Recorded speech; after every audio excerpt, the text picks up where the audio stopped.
I was Haniasha, but Rico from RicoScores, and we have some big time stadium updates for the Washington Commanders. It's looking like the new Washington Commanders Stadium is far more likely to end up being in Maryland. We're going to discuss why. Of course, DC's NBA and NHL teams will now officially end up staying in DC. The whole Virginia plans fell out. That whole thing was a complete failure. We're going to dive into that as well. And of course, how that whole situation affects where the Commanders may end up. We're going to dive into all of that. But before we do, make sure you stiff arm that like button, stiff arm the subscription button, stiff arm the bell next to that subscription button so you get notification each and every time I release an informative and opinionated video just like this one. Stay tuned because I'm keeping y'all updated on everything Commanders. Make sure you follow the Facebook, the Twitter, the Instagram, the TikTok, all of that, man. I'm keeping y'all updated everywhere. And of course, Drake May's pro day is a little bit later. We're going to talk about that a little bit at the end of this video, but that pro day is later, so I'm going to have y'all fully covered as far as that goes as well, so stay tuned for that. And let's go ahead and dive into this video. Let's get it. Adam.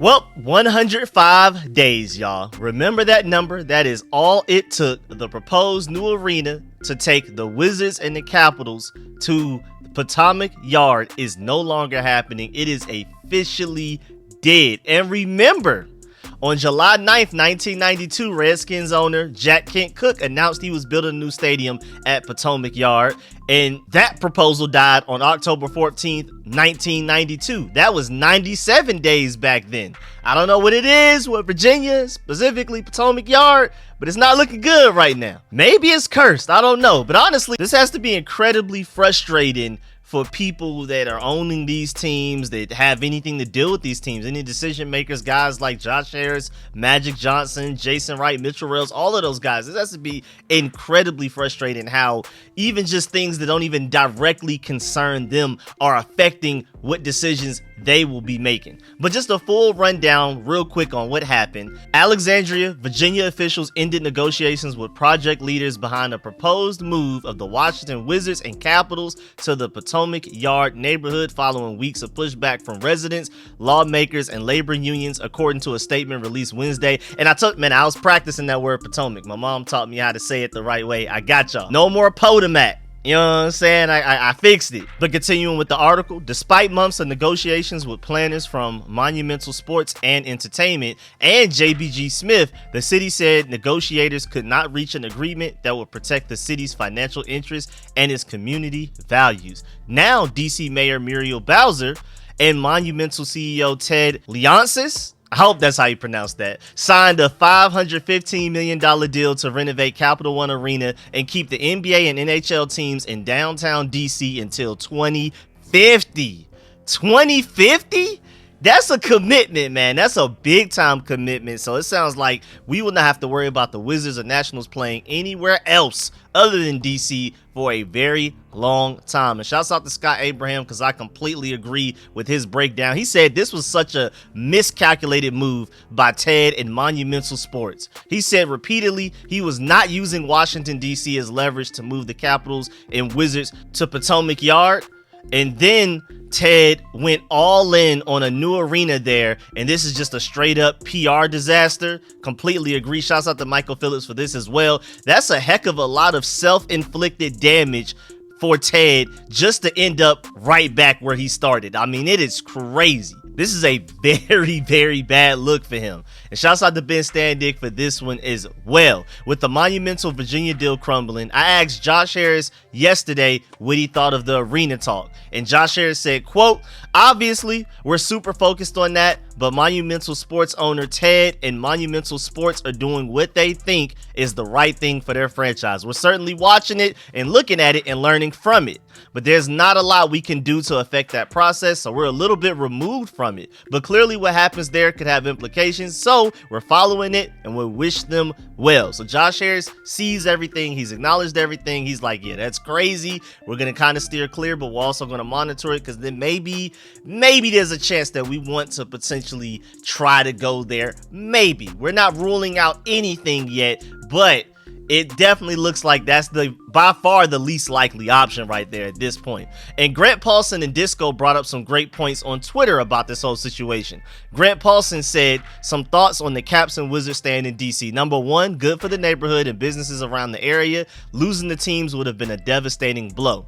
Number two, I'm a sports fan who goes to a lot of games. A brand new arena will be superior to 27-year-old Capital One Arena. I wanted something new and awesome. Capital One Arena has been home for a long time and spending $500 million to keep it a respectable venue to enjoy games. There's nothing wrong with it. It's just not new and awesome. And I agree with that, man. Like, I would, if I were in the DMV, I would be a little bit more excited about a move because there's potential for them to get some major upgrades rather than getting like renovations and improving what you already have. If you get to start fresh, you can build something amazing, something innovative, something that nobody else has, or it's up there state of the art with like the Rams Stadium or the Raiders Stadium in Las Vegas or even Mercedes-Benz in Atlanta. And I mean, it's only but so much you can do and change with the stadium that's already there. But if you start from the ground up with a team moving to a different location, then that gives you far more possibilities to get really creative, like a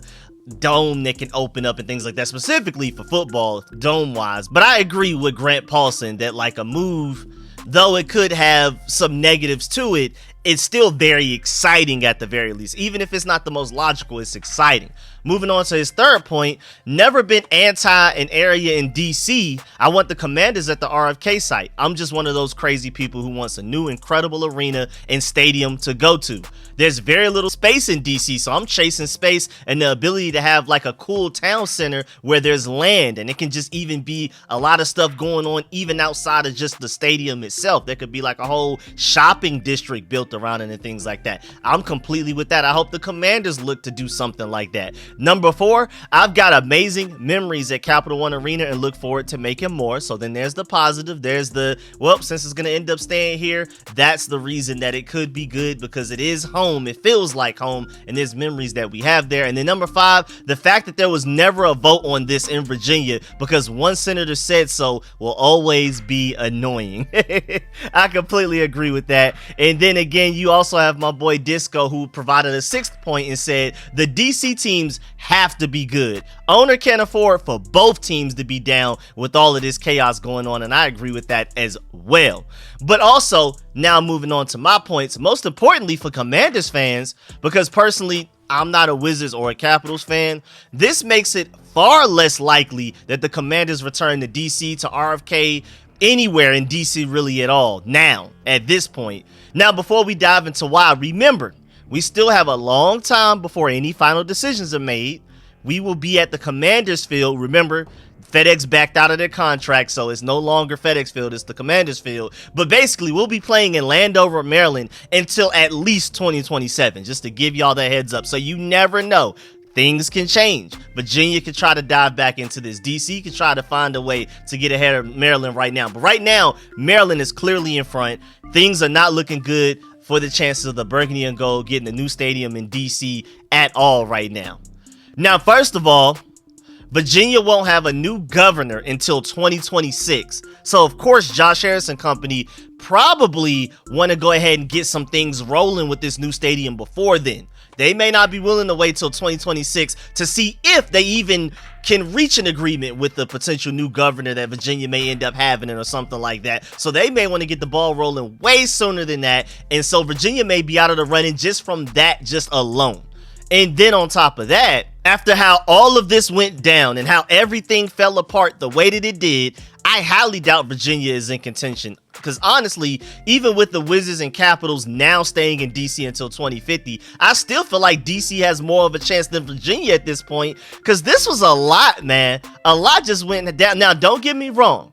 All of this definitely does hurt DC's chances as well as far as getting the Commanders back, but I would still say that DC has more of a chance than Virginia right now, which is insane because naturally you would think that DC would be the least likely because of how crowded it is as far as having a bunch of professional teams in the same area with not a lot of space to work with. And then Virginia also has plenty of room, far more room than DC has, but they just got too much going on, both in terms of political and commitment uncertainty at this point. Things just don't work at the Potomac Yard, and right now all of Virginia's pretty much going to pay for it at this point. So again, now Maryland seems to be like the option that's most likely to happen, and if anything, all of this chaos just made Maryland even more likely than it already was. And then John Comm even agreed and said on Twitter, yep, from the time it veered off a few weeks ago, that's how it has appeared. But still has a way to go with all of it, twists and turns every few months it seems. So he's basically again saying, like I said, that you never know, we have a long way to go until 2027, but as of right now, if we had to put our money on which location the next Commander Stadium will end up being at, between Maryland, DC, or Virginia, I would put my money on Maryland with the way things are looking right now. But again, I want to reiterate, things can change. But then on top of all of that, Josh Harris also said a couple of days ago that they're already in deep discussions with Maryland. So not only does Virginia have too much going on politically and uncertainty wise and all of that type of stuff, DC has too much going on with having too many professional sports teams, and there's just not a lot of space and options for the Commanders to even want to go to, and RFK is its own monster in itself, even outside of just DC in general. And then on top of all of that, Maryland is the team that the Josh Harris and all of those guys are the deepest in discussions with right now. So not only does Maryland look like the most likely from the fact that, again, Virginia is untrustworthy and DC is overcrowded with sports teams, but also Maryland has the most progress with Josh Harris and them as far as getting a new stadium made there anyway, on top of everything else.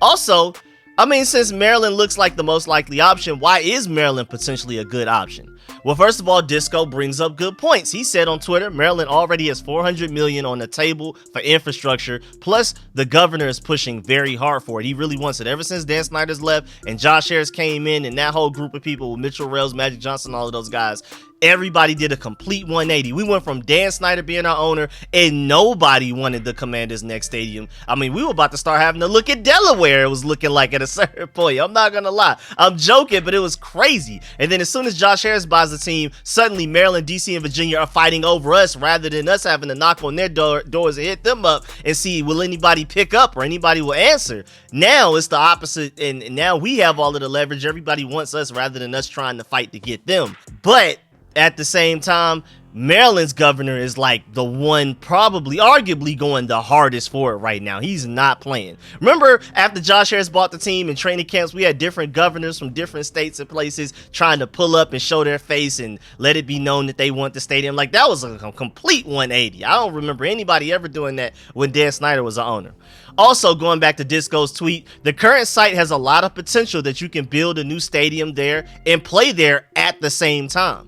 They can buy the Landover Mall property and build a skywalk if they want to. Great point there, again, by Disco. And restaurants and bars can go where that car dealership is and where that Planet Fitness is. I don't really know the area that well. I'm going to take Disco's word for it on that. But he also just wanted to reemphasize potential. There's a lot that you can do with that. For the crowd that is like me, that wants like a super great stadium experience, I don't want just a small stadium only type of thing. I want there to be shops around there. I want it to be like a whole thing. I don't know if y'all are familiar with the Battery over here in Atlanta, where they took the Braves from like in the trenches of the trenches. Like, I'm surprised the stadium was there as long as it was. But then when they moved it over there to Cobb County, it's like a whole, I mean, I really don't know the DMV area enough to be able to compare it to anything, but it's like Atlantic Station 2.0 over there. Like, it's its own mini city around the stadium. It's just the middle of it. Restaurants, all kinds of different experiences like VR gaming and movie theaters and bowling alleys and bars and all kinds of just really fun stuff around the stadium. Again, it's like a little mini city. I'm hoping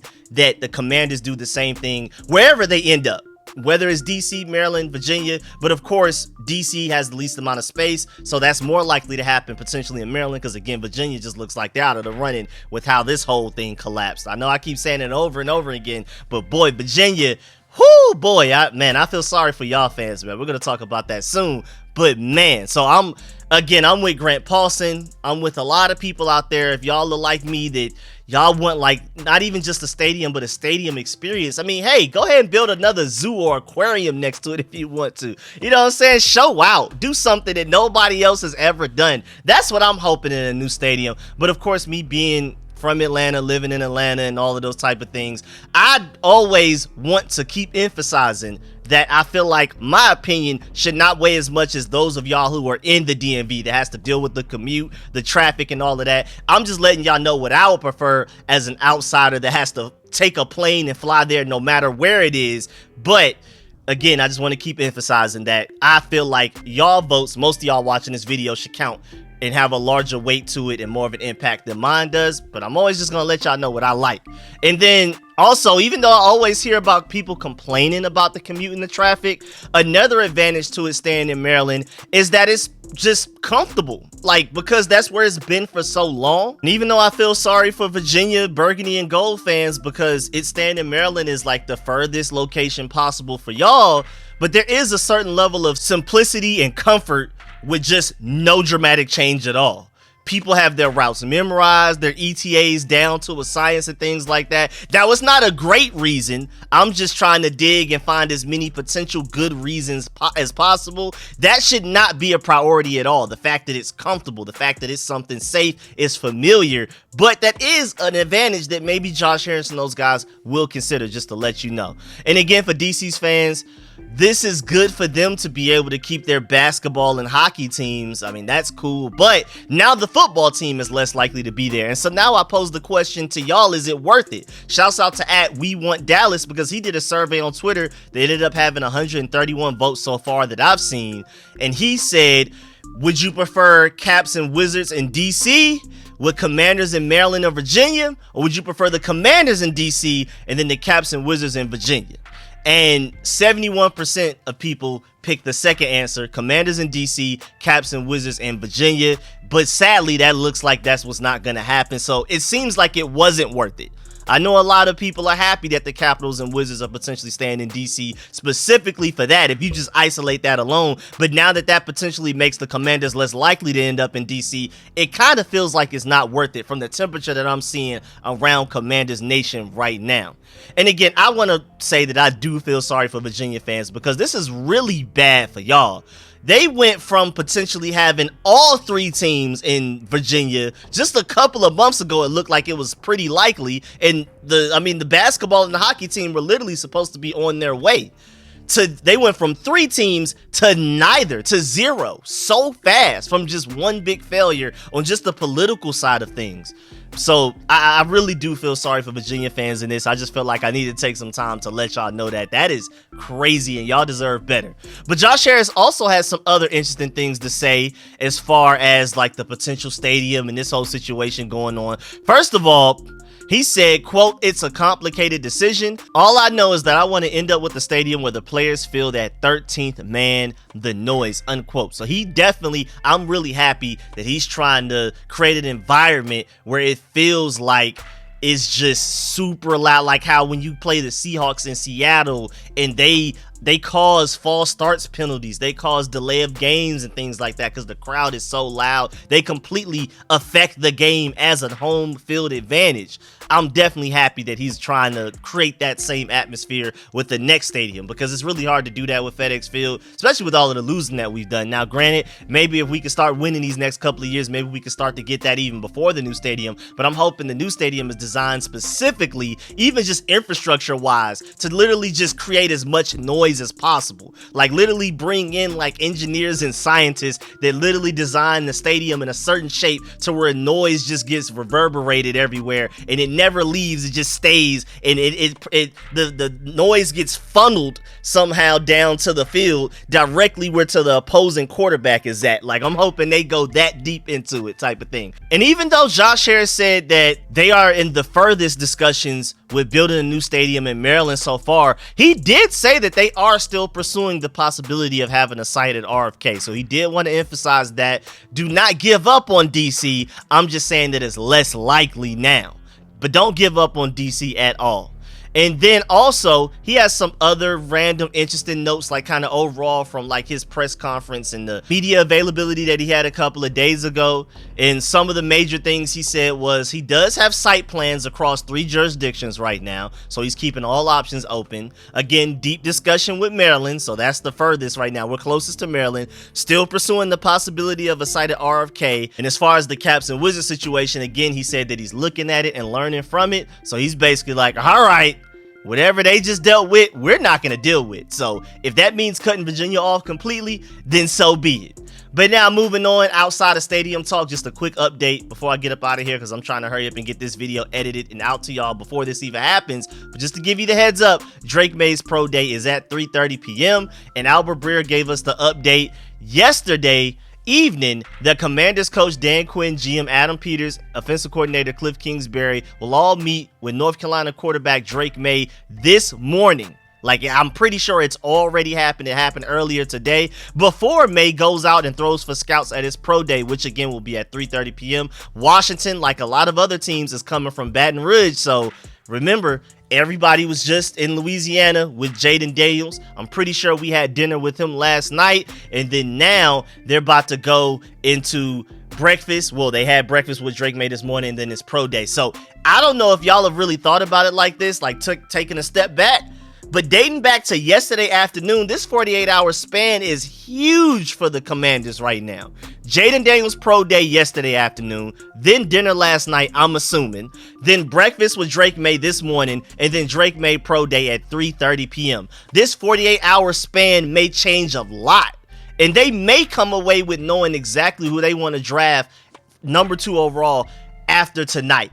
Just already. I mean, of course, a lot can change, but this is probably like the biggest momentum swing. This is the chance for like Jayden Daniels or Drake Maye to finally sell themselves to the Commanders and prove why they should be drafted over the other guy. Again, I'm not saying they will. I'm not saying it's even very likely that they will, but there is a chance that they, by tonight, already know which quarterback they want after having dinners, meals with both guys, meeting with them face to face in person, interacting with them and all of that type of stuff. You know, Dan Quinn and Adam Peters are big on face to face interaction, who you are as a person, a leader, all of that type of stuff, where you are mentally and everything like that. And then also we would have already have seen them throw in person for the first time. This is, when you think about these pro days, yeah, I mean, of course, pro days is not a lot we can read into. Like I've already talked about, Zach Wilson, Trey Lance, and Malik Willis has some of the best pro days we've ever seen, and look how they turned out. But still, this is the first time that these guys have gotten a chance to see Jayden Daniels or Drake Maye ever throw in person, and that's big time for a lot of NFL decision makers, especially on roster side, especially a guy like Adam Peters, where he's literally a scout. If anybody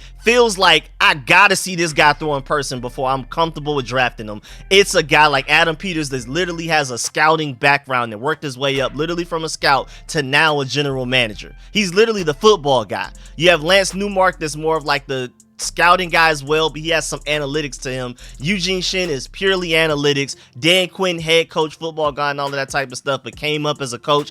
Adam Peters is literally a scout at heart. At his very core, pure scout. And those guys, if anybody, need to see a quarterback throw in person before they realize and actually come to a decision of who they like. Now, of course, there's still a lot of film to watch. Maybe I'm pretty sure we're still going to end up bringing those guys to Ashburn to work out in front of us and things like that. But I would not be surprised that by the end of tonight, they're at the very least leaning heavily towards one of those two guys. Just to give you the heads up.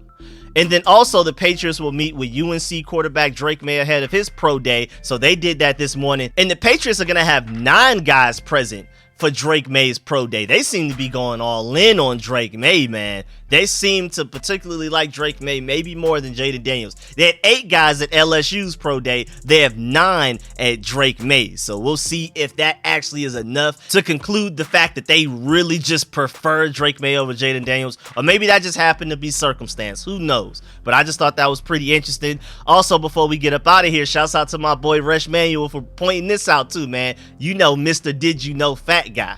Adam Peters gave Caleb Williams a hug, gave Jayden Daniels a dap. What is he going to do with Drake Maye, and what conclusions can we come away with that? And then he also said, how will he greet Drake Maye tomorrow? Some possibilities, maybe a handshake, maybe a high five, or maybe even a kid and play kick step. You never know, type of thing. I just wanted to throw that in there at the end just for the fun of it, especially to lighten up the mood with all of the stadium stuff going on, all of that chaos and uncertainty there. But yes, sir, man, that's the end of this video. Please get in the comment section. Let me know how you feel about everything discussed in this video. Please still farm that like button, still farm the subscription button, still farm the bell next to that subscription button so you get notification each and every time I release an informative and opinionated video just like this one. I really appreciate y'all. I feel like I'm kind of all over the place right now. I've been busy. a lot, especially outside of YouTube. So I really hope that this video went smoothly, but I think I did a pretty good job. So I'm really excited, man. Make sure y'all let me know in the comment section how you feel about the whole stadium situation. And even if you want to talk about a little bit of Drake May and Jayden Daniels, you can do that as well. But we're definitely going to talk about that later after Drake May's pro day, when I do a full breakdown of his pro day, just like I did with Jayden Daniels yesterday. So stay tuned for all of that. I have so much content on the way. Again, I've been super busy outside of YouTube, but at the very least, y'all are getting at least one video a day. And y'all are getting 2 today, just strictly off the fact that I had to talk about the stadium stuff, and then we gotta talk about Drake May later. So stay tuned for all of that. Make sure you still follow that like button on the way out, please. Make sure you do not leave this video without leaving a like. I really appreciate y'all. I'm gonna catch y'all later. I'm out. Adam.